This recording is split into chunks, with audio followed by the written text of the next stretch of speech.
દેશના 14 રાજ્યોમાં આજે ભારે વરસાદનું એલર્ટ આપવામાં આવ્યું છે। ઉત્તર પ્રદેશથી ઓડિશા સુધીના રાજ્યો માટે આઈએમડીએ ભારેથી અતિભારે વરસાદ માટે એલર્ટ જાહેર કર્યું છે।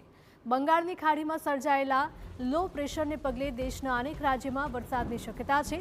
દિલ્હીમાં આગામી કેટલાક દિવસો વરસાદી માહોલ રહેવાની શક્યતા છે અને આજે પણ ભારે વરસાદ પડી શકે છે। उत्तर प्रदेश और बिहार में आकाशीय आफतना एंधाण है तो उत्तर प्रदेश 24 जिला में भारे वरसाद माटे ऑरेंज एलर्ट जाहिर कराયું છે। आज 22 जिला माटे भारे वरसादનું येलो एलर्ट जाहिर कराયું છે અને उत्तर प्रदेश में ચોમાસું સંપૂર્ણપણે સક્રિય છે। રાજ્યના ઘણા ભાગોમાં સતત વરસાદ પડી રહ્યો છે।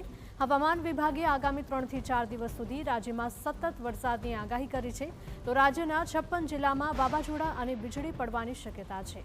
બીજી તરફ બિહાર માટે ભારે વરસાદની ચેતવણી જારી કરવામાં આવી છે, જેમાં 10 જિલ્લા માટે યલો એલર્ટ છે, જ્યારે ઝારખંડમાં પણ આજે કેટલાક વિસ્તારમાં ભારેથી અતિભારે વરસાદ પડી શકે છે। તો પર્વતીય રાજ્યોમાં આઈએમડીએ આજે પણ ભારે વરસાદની શક્યતા સેવી છે। ખાસ કરીને ઉત્તરાખંડમાં ભારેથી અતિભારે વરસાદની ચેતવણી છે।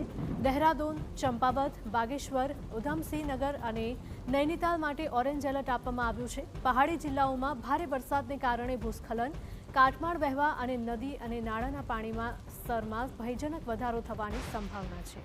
જ્યારે આજે હિમાચલ પ્રદેશમાં કેટલાક સ્થળોએ ભારે વરસાદની સંભાવના છે તો સાથે જમ્મુ અને કાશ્મીરમાં પૂંછ, કુલગામ, જમ્મુ, પુલવામા, અનંતનાગ, રાજૌરી, ઉધમપુર, કઠુઆ અને ગાંદરબલમાં ભારે વરસાદ અને વાવાઝોડાની સંભાવના છે।